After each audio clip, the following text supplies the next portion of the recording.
मेरे प्यारे दोस्तों, स्वागत है आप सभी का आपका अपना YouTube चैनल मैथ टारगेट में। दोस्तों मैं मंजा आप लोगों के साथ एक बार फिर वीडियो लेके आया हूं।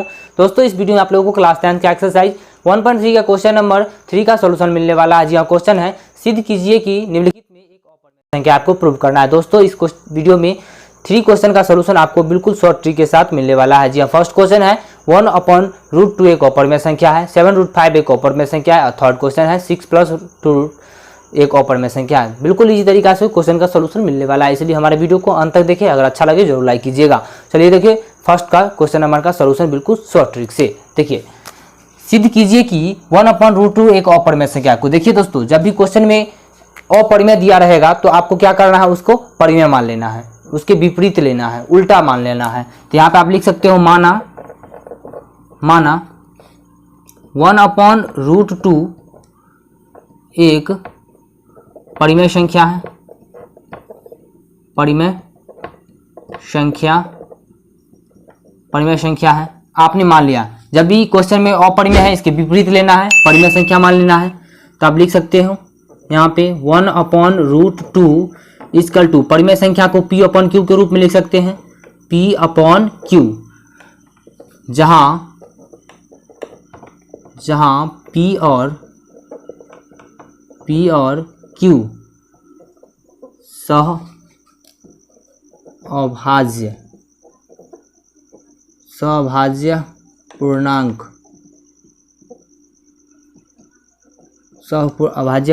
है और Q नॉट इक्वल टू 0, यानी दोस्तों Q का वैल्यू 0 नहीं होना चाहिए, डिनोमिनेटर में 0 नहीं होना चाहिए। अब चलिए दोस्तों समझ लेते हैं थोड़ा सा।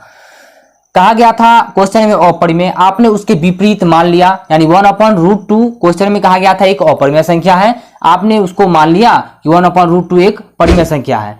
तो 1/√2 लिखिए, उसके बाद इक्वल टू P/Q परिमेय संख्या, वैसी संख्या जो P/Q के रूप में हो वो परिमेय संख्या कहलाएंगे।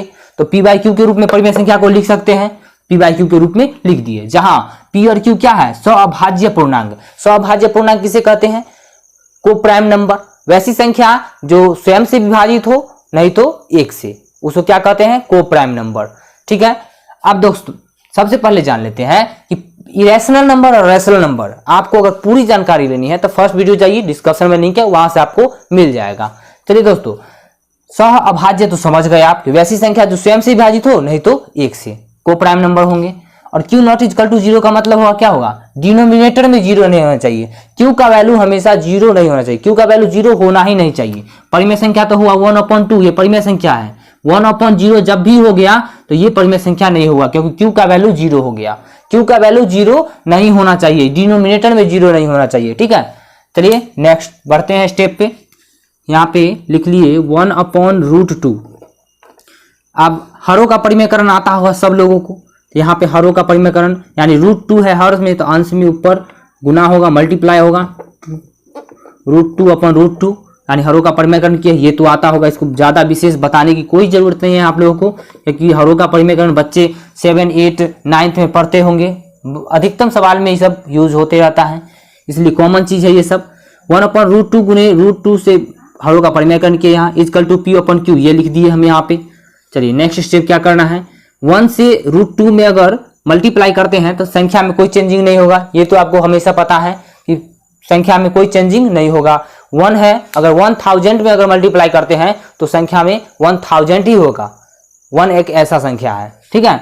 1 में अगर यहाँ पे मैं एक स्टेप बढ़ा दूं सबसे अच्छा होगा, 1 गुने 1/√2 गुने √2 इक्वल टू P/Q, ये लीजिए मल्टीप्लाई में कर दिया सबको, बिल्कुल आसान समझने के लिए आप लोगों को। तो समझने के लिए जब भी मैं किया तो यहाँ पे आप आगे मैं बढ़ता हूँ थोड़ा सा। ठीक है। आगे बढ़ने के लिए मैं एक स्टेप लेता हूँ, स्टेप लूंगा। अगर देखिए दोस्तों एक बार बहुत जरूरी यहाँ पे बात है जो कि ध्यान देना है आपको, 1 से √2 में अगर मल्टीप्लाई होगा तो क्या होगा, √2 होगा। अगर √2 गुने √2 है तो इसका मतलब है कि 2 होगा, तो अपॉन 2। क्यों, देखिए √5 गुने √5 दिया हुआ है, एग्जाम्पल है ये, एग्जाम्पल समझ लीजिए। तो इसका मान क्या होगा, वैल्यू क्या होगा, 5 होगा। जैसे यहाँ पे लिखिए √2 गुने √2, तो इसका मतलब 2, यानी करनी 2 गुने करनी 2, यहाँ पे करनी है तो यहाँ पे करनी निकल के आएगा बाहर, क्या होगा, 2 होगा। तो यहाँ पे equal to P upon Q आपको लिख देना है। ये आपने पी अपॉन क्यू लिख दिया।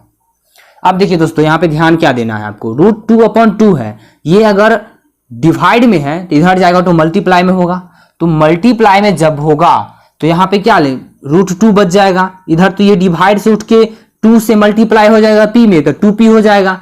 तो यहाँ पे आपको लिखना होगा ना, यहाँ पे मैं लिख देता हूँ, ये स्टेप को देखियो, यहाँ पे लिख रहा हूँ मैं, यहाँ पे लिख रहा हूँ, ये स्टेप को देखियो, स्टेप को लिखा हूँ यहाँ पे,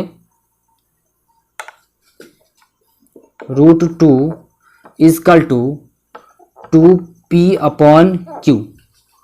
ठीक है, क्यों लिखें, ये इधर डिवाइड में है तो मल्टीप्लाई में जाएगा, तो ये 2 जो है p से मल्टीप्लाई होगा तो 2p हो जाएगा, अपॉन q ऑलरेडी है ही, ये हो गया।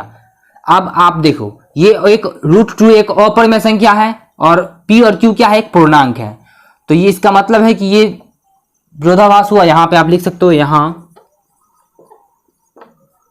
p और q पूर्णांक है, पूर्णांक है, इसलिए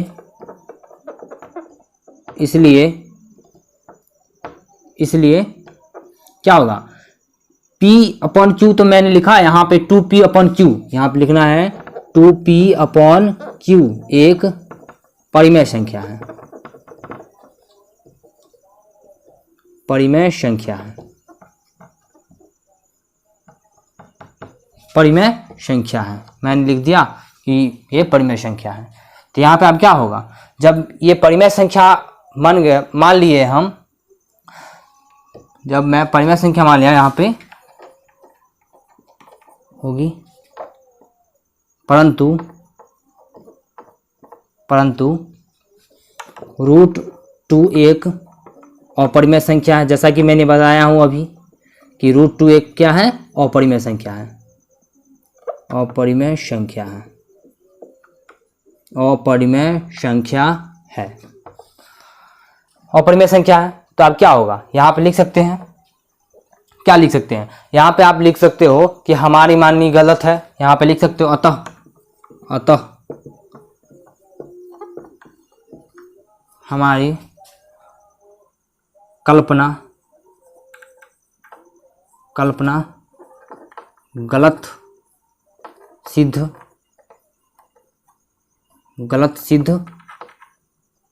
होती है, गलत सिद्ध होती है, हमारी कल्पना क्या हुआ, गलत सिद्ध होती है। अतः 1 अपॉन रूट 2 एक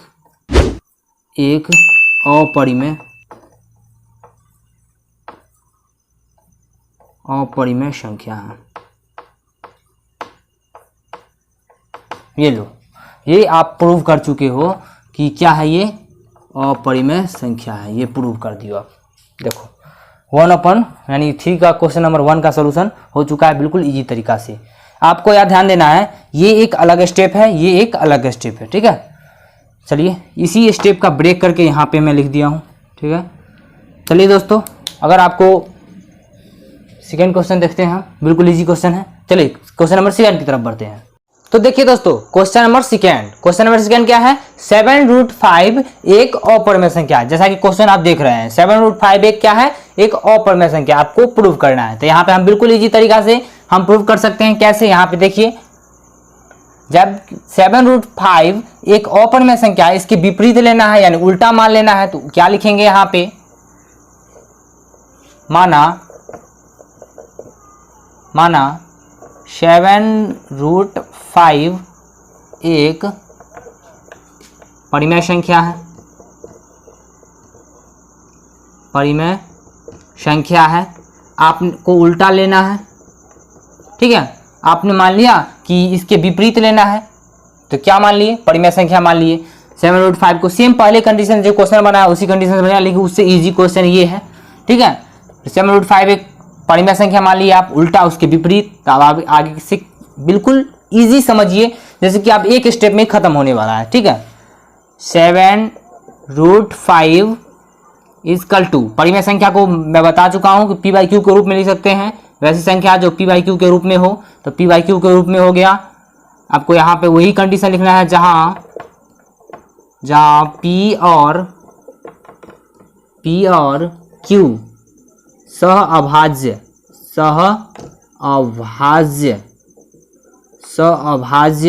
पूर्णांक है। क्या है? सअभाज्य पूर्णांक है, ठीक है। और Q नॉट इक्वल टू 0, सअभाज्य को प्राइम नंबर वैसी संख्या जो स्वयं से विभाजित हो नहीं तो 1 से, ये तो पता है। और Q नॉट इक्वल टू 0 का मतलब डिनोमिनेटर Q का वैल्यू 0 नहीं होना चाहिए, डिनोमिनेटर में 0 नहीं होना चाहिए। तो यहाँ पे आप लिख सकते हैं 7√5 इक्वल टू P/Q। देखिए आप यहाँ से ध्यान से देखिए आप कि ये जो संख्या देख रहे हैं, क्या देख रहे हैं? 7 जो देख रहे हैं, ये संख्या जो देख रहे हैं आप, ये संख्या मल्टीप्लाई में है। इधर आएगा नीचे तो डिवाइड में हो जाएगा, यहाँ बच जाएगा √5। तो यहाँ पे आप कर लीजिए इक्वल टू √5। और ये जो मल्टीप्लाई में 7 के पीछे कोई चिन्ह नहीं है, इसका मतलब है कि गुना का चिन्ह है, यानी मल्टीप्लाई का चिन्ह है। तो ये मल्टीप्लाई से इधर डिवाइड में आएगा, तो क्या हो जाएगा? इक्वल टू P/, ये इधर मल्टीप्लाई में तो Q से होगा, डिवाइड में आएगा तो 7Q होगा। यहाँ पे लिख सकते हैं आप ना 7Q। आप देखिए आप यहाँ पे बिल्कुल बन चुका है ये। दोस्तों मैं भाषा इसलिए लिख दिया हूँ कि टाइम कम लगेगा, टाइम ज़्यादा लग जाता है, इसलिए भाषा मैं पहले लिख चुका हूँ। देखिए √5 एक अपरिमेय संख्या है और P/7Q क्या है? एक परिमेय संख्या। ये विरोधाभास हुआ, तो यहाँ पे हमारा मानना जो गलत हो सकता है, होगा ही। यहाँ पे जैसा कि देखिए यहाँ P और Q एक पूर्णांक है, जैसा कि मैं फर्स्ट क्वेश्चन में लिखा हूँ। बिल्कुल इजी क्वेश्चन है। 7√5 का प्रूव करना था कि परिमेय संख्या, यहाँ पे ये तो √5 तो एक अपरिमेय संख्या, ये तो आप जानते हैं। आप देखिए P/7Q, तो ये P और Q क्या है? एक पूर्णांक है। अतः आप यहाँ पे क्या लिखना है? अतः ये से P यहाँ पे लिखना है P/7Q, यहाँ पे लिख देना 7Q। मैं ये लिख दिया हूँ 7Q एक परिमेय संख्या है, परंतु हम जानते हैं कि √5 क्या है? यहाँ पे √5, तो यहाँ पे आपको लिखना है √5 एक अपरिमेय संख्या है। जैसा कि मैंने बताया अभी कि √5 एक अपरिमेय संख्या है और ये परिमेय संख्या है, तो परिमेय संख्या है। अतः हमारी कल्पना गलत सिद्ध होती है। क्या होती है? हमारी ये कल्पना जो है ये गलत साबित होती है। तो आप कह सकते हैं ना गलत साबित होती है। 7√5 एक क्या है? अपरिमेय संख्या। यहाँ पे अतः लगा सकते हैं, अतः लगा दीजिए, ठीक है। अतः 7√5 एक अपरिमेय संख्या। यही क्वेश्चन था, बिल्कुल इजी क्वेश्चन है। इस सब क्वेश्चन तो बिल्कुल इजी है, आप बना सकते हैं अपने से। चलिए क्वेश्चन नंबर 3 की तरफ बढ़ते हैं। क्वेश्चन नंबर 3 देखिए। क्वेश्चन नंबर 3 देखिए, क्वेश्चन है सिद्ध करें कि 6 + √2 एक अपरिमेय संख्या है। ये क्वेश्चन है 3 नंबर क्वेश्चन का 3 है, यानी लास्ट क्वेश्चन है ये। यहाँ पे देख सकते हैं जब 6, यहाँ पे आपको लिखना है क्वेश्चन का है 6 + √2 क्या है? एक अपरिमेय संख्या है। मैं बता चुका हूँ कि जब भी आपको क्वेश्चन में अपरिमेय दिया रहेगा तो उसके विपरीत लेना है, उल्टा मान लेना है, परिमेय लेना है। तो आप परिमेय ले लीजिए, यहाँ पे आप लिख सकते हैं। मान लीजिए आप क्या लिखेंगे? यहाँ पे माना 6 + √2 एक परिमेय संख्या है,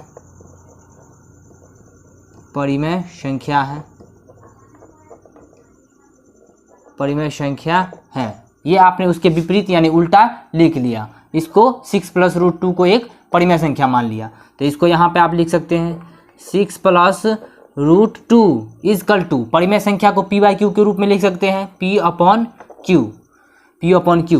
यह तो आप जान गए।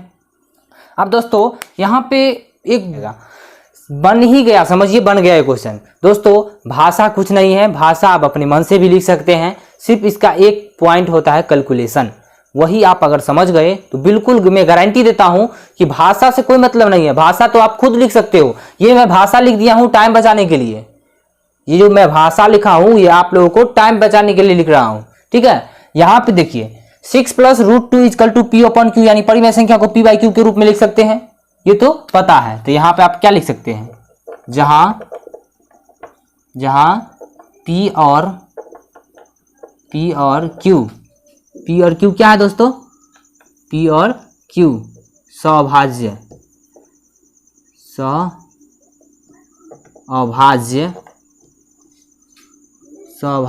पूर्णांक है, सौभाज्य पूर्णांक है, ये लिख लिए। और Q नॉट इजकल टू 0, यानी कि मैं बता दूं कि Q का वैल्यू 0 नहीं होना चाहिए। सौभाज्य का मतलब समझ रहे हैं, वैसी संख्या को प्राइम नंबर, ठीक है, वैसी संख्या जो स्वयं से विभाजित हो, नहीं तो मतलब वैसी संख्या जो स्वयं से विभाजित हो नहीं तो 1 से, उसे को प्राइम नंबर कहते हैं। यहाँ पे आप नेक्स्ट स्टेप क्या करना है दोस्तों एक बात यहाँ पे मैं हमेशा बताता हूँ कि भाषा में कुछ नहीं है। भाषा मैं 2 क्वेश्चन करवा चुका हूँ इस वीडियो में, इसमें देखिएगा भाषा में कोई चेंजिंग हो सकता है, आप भाषा खुद लिख सकते हो, लेकिन कैलकुलेशन आप समझ गए तो मैं गारंटी देता हूँ इस प्रकार का सवाल यही नहीं, आप कोई भी सवाल देख लो, जैसे कि आप सवाल देखो 3 प्लस 2 5 एक अपरिमेय संख्या, उसको भी आप सॉल्व कर सकते हो। सिर्फ आपको एक ध्यान देना है बात को, और आपको बैठा लेना है, हाँ भाई यहाँ पे ये चीज लिखाएगा, यहाँ पे आप पी क्या है, क्यू क्या है, और सौभाज्य क्या है, क्यू नॉट इक्वल टू 0 का मतलब क्या हुआ, ये सब समझ गए ना, मैं गारंटी देता हूं आप समझ जाओगे। चलिए देखिए, 6 plus root 2 equal to P upon Q. दोस्तों एक बात ध्यान दीजिए, ये जो 6 देख रहे हैं इसके पीछे कोई चिन्ह नहीं है, न माइनस का चिन्ह है, न गुना का चिन्ह है, कोई चिन्ह नहीं है। इसका मतलब है कि पॉजिटिव का चिन्ह छुपा रहता है, ये तो आपको पता है। आप यहाँ पे पक्षांतर कीजिएगा, पक्षांतर मतलब पक्षों का अंतर, यहां से इधर प्लस में इधर माइनस में, यानी 6 के पीछे कोई माइनस प्लस का चिन्ह नहीं था, लेकिन पता है आपको कि कोई अंक मान लीजिए 2 है, इसके पीछे प्लस का चिन्ह छुपा है, ये तो पता है। ये पता है तो आप क्या लिख सकते हो, यहाँ पे 6 के पीछे प्लस लगा सकते हो, इधर ये प्लस में इधर जाएगा तो माइनस में होगा, तो बच गया रूट 2, तो यहाँ पे आप लिख दो root 2 equal to P upon Q है, तो यहाँ पे लिखियो पी अपॉन क्यू, और देखो माइनस, और इधर 6 जो है ये प्लस में था, इधर जाएगा तो माइनस में, ये हो गया 6, यानी पी अपॉन क्यू माइनस 6। अब इसका एलसीएम आता होगा आपको, एलसीएम कैसे लीजिएगा मैं बता दूं, पूरे फुल कोट में मैं बताता हूं। देखो फुल कोट में कैसे बनेगा ये दोस्तों, रूट 2 इजकल टू क्यू का एलसीएम क्यू से, आप देखो यहाँ पे जो संख्या देख रहे हो, आप क्या देख रहे हो, ये जो संख्या देख रहे हो, क्यू से क्यू में अगर डिवाइड करते हैं तो 1 होगा, और क्यू से 1 से अगर उसमें अगर मल्टीप्लाई करते हो तो क्या होगा, यहाँ पे पी होगा ना, यहाँ पे पी होगा। अगर यहाँ पे पी होगा दोस्तों, यहाँ आप देख लो मैं ठीक से लिख दिया हूँ, पी होगा, और ये माइनस का चिन्ह है तो ये माइनस हुआ। अब देखो ये जो संख्या देख रहे हो इसके पीछे कोई अंक नीचे नहीं है, 1 में अगर 1 है, मान लो 1 है, 1 से अगर क्यू में अगर डिवाइड किया जाए तो क्यू ही होगा। अब क्यू से 6 में मल्टीप्लाई किया जाए, क्यू में 6 से, यानी ये क्यू देख रहे हैं इससे 6 में मल्टीप्लाई किया जाए तो 6 क्यू होगा, क्योंकि यहाँ एलसीएम से सबसे गुना किया गया है, ये तो पता है। कैसे पता है, 1/2 और -1/2 दे दे, इसका एलसीएम होगा 2, 1 2 2। जैसे कि आपको एलसीएम आता है ना, सेम कंडीशन आपको यहाँ पे करना है, इतना ध्यान देना है। चलिए नेक्स्ट स्टेप क्या करना है, आगे आइए, root 2 equal to P minus 6 Q upon Q, ये हो गया, आप निकाल चुके हैं, देखो ये निकाल लिए।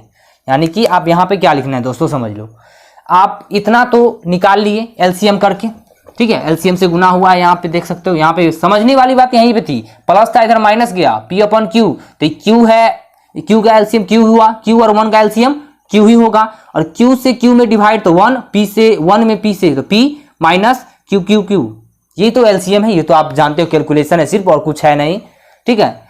रूट 2 एक अपरिमेय संख्या है, और पी और क्यू क्या है, एक पूर्णांक है, पूर्णांक है, जब भी हो गया तो समझ लीजिए आप, यहाँ पे आप लिख सकते हो, यहाँ पी और क्यू क्या है, एक पूर्णांक है, मैंने लिख दिया हुआ, मैं बोला भी, यहाँ पे भी लिखा हुआ है, एक पूर्णांक है।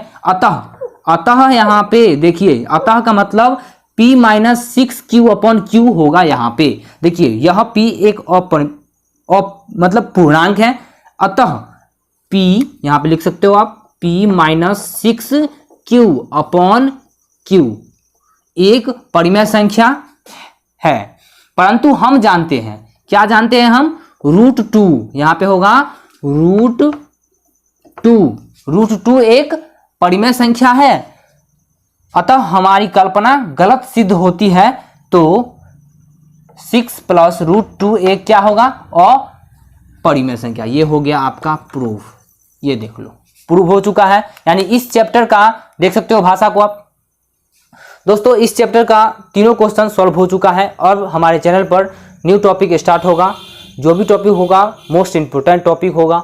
अब मोस्ट इंपोर्टेंट VVI क्वेश्चन भी बताया जाएगा, इसलिए हमारे चैनल को सब्सक्राइब जरूर कर ले और अपने दोस्तों को बताएं ताकि वो भी कुछ सीखे। हमारे चैनल का उद्देश्य है कुछ ना कुछ सीख के जाएं। चलिए दोस्तों मिलते हैं नेक्स्ट वीडियो में, तब तक के लिए नमस्कार।